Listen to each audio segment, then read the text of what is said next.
Hello students, next topic of revision theorem है कि आपके पास कॉन्टिन्यूटी और डिफरेंशिएबिलिटी के बेस पे थ्योरम है इंटीग्रेबल फंक्शन की।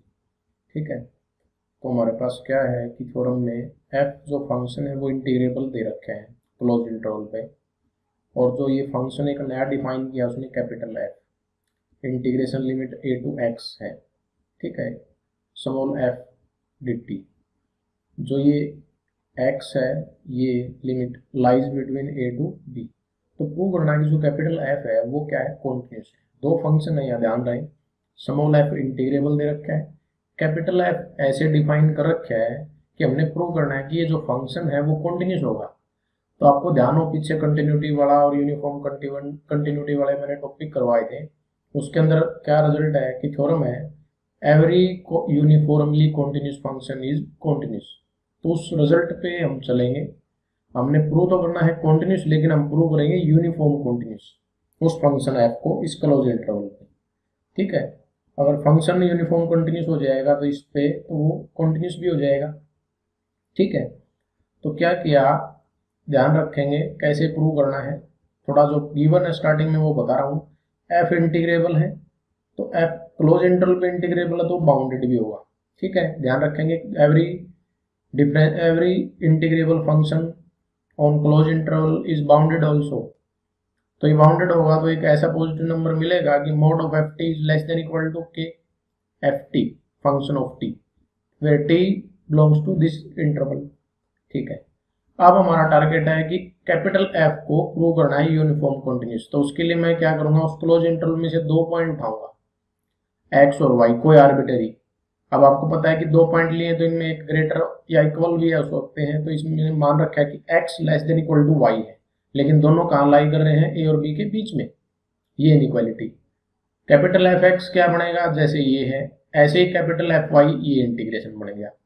अब मेरा टारगेट है कि F Y minus F X इसका mod less than epsilon if Y minus X का मोड लेस देन डेल हो, वो टारगेट रहेगा हमारा। तो इसके अंदर पीछे वाला कंसेप्ट का एक रिजल्ट है जो यूज होगा, ये इंटीग्रेशन वाला ध्यान रखेंगे। ठीक है, पहले तो देखो एफ वाई की वैल्यू लिखी माइनस एफ एक्स की वैल्यू लिखी, इस लिमिट को चेंज कर दिया विद नेगेटिव साइन हो गया, इन दोनों को कंबाइन कर दिया by property of integration. A to Y है, sorry X to A limit है प्लस ए टू वाई, तो एक्स से वाई लिमिट हो जाएगी इसकी। अब देखो इसके बाद अब इसके ऊपर ये प्रॉपर्टी होल्ड करेगी। ठीक है, पीछे थ्योरम थी एफ इंटीग्रेबल है, उसके लिए हमने प्रूव ही किया था, तो इस पे ये रिजल्ट अप्लाई कर दिया। ये देखो, ये कई बार इसको dx पे भी मोड लगा लेते हैं, कई बार वो छोड़ भी देते हैं, क्योंकि dx वैसे तो स्मॉल चेंज होता है, तो इस पे भी चेंज मतलब पॉजिटिव रहता है, वैसे तो मोड लगा रखा है। अब एफ टी का mod less than equal to क्या है, के, तो ये आ गया, के बाहर हो गया, कॉन्स्टेंट है तो ये बच गया। अब इसका इंटीग्रेशन विद रिस्पेक्ट टू क्या करेंगे, टी, तो यहाँ क्योंकि कॉन्स्टेंट है वन, वन का इंटीग्रेशन क्या हो जाएगा, टी लिमिट रखेंगे तो वाई माइनस एक्स हो गया, देखो मोड ऑपरेट हो रहा है। अब क्या किया कि जो लेफ्ट साइड में था F Y minus F X का मोड था, ये लेस देन क्या होगा एप्सिलॉन, कब, इफ ये लेस देन एप्सिलॉन, एप्सिलॉन को डिवाइड कर दिया फिर इस के से, तो ये आ गया वाई माइनस एक्स का mod less than epsilon by के, इसी का नाम हमने क्या रख दिया, डेल रख दिया, del equal to epsilon by K. Del भी पॉजिटिव जो डिपेंड करेगा एप्सिलॉन पे, तो इसका मीनिंग जो ये फंक्शन है वो यूनिफॉर्मली कंटिन्यूस हो गया। इस क्लोज इंटरवल पे क्यों हो गया, क्योंकि इसी में से दो पॉइंट लिए थे और उसके लिए कंडीशन होल्ड कर रही है, तो इसका मीनिंग ये यूनिफॉर्मली कंटिन्यूस हो गया, तो क्या हो गया, कॉन्टिन्यूस हो जाएगा। नेक्स्ट थ्योरम है इंटीग्रेबिलिटी पे, एफ फंक्शन कॉन्टिन्यूस है स्मॉल एफ, कैपिटल एफ ये डिफाइन कर रखा जो अभी किया था। प्रूव करना है कि जो कैपिटल एफ है वो डिफरेंशिएबल होगा इस क्लोज इंटरवल पे।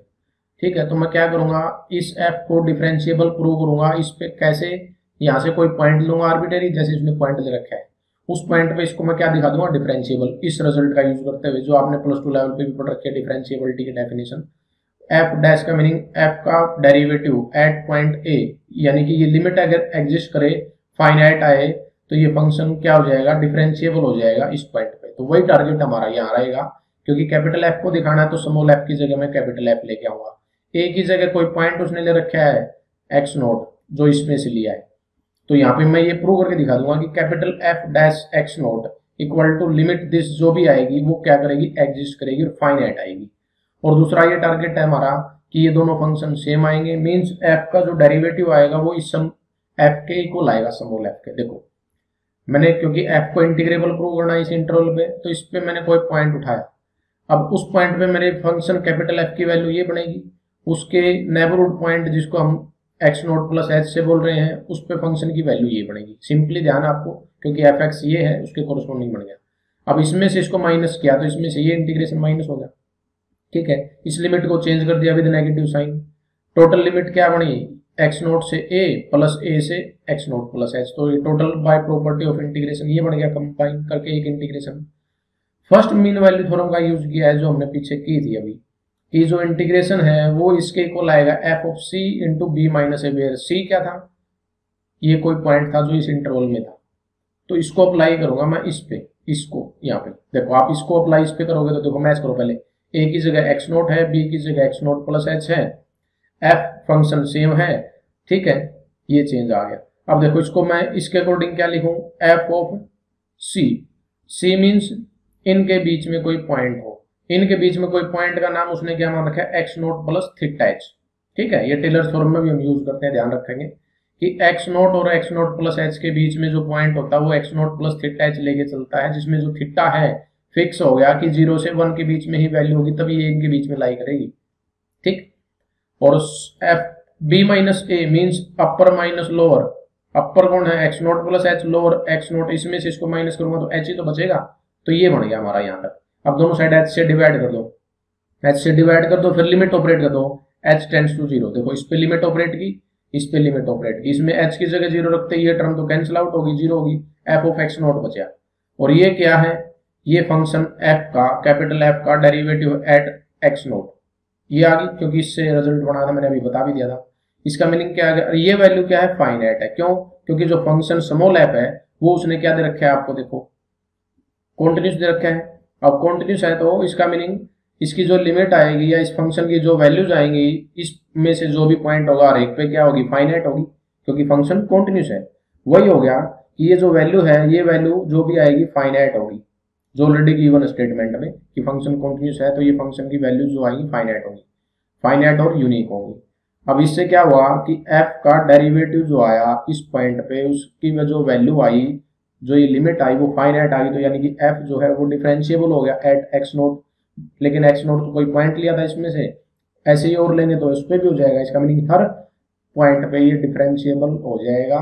कैपिटल एफ मीन्स इस क्लोज इंटरवल पे डिफरेंशिएबल हो गया। दूसरी बात यहीं से एफ का जो डेरिवेटिव है और ये सेम, क्यों, क्योंकि देखो इन दोनों फंक्शन की वैल्यू कैपिटल एफ डैश की और स्मॉल एफ की हर पॉइंट पे सेम आ रही है। एक्स नोट कोई एक पॉइंट नहीं था, कभी सोचो एक पॉइंट होता है, ये एक नहीं उठता, आर्बिटरी का मीनिंग कोई भी पॉइंट हो सकता है, जो इससे उठाया था मैंने।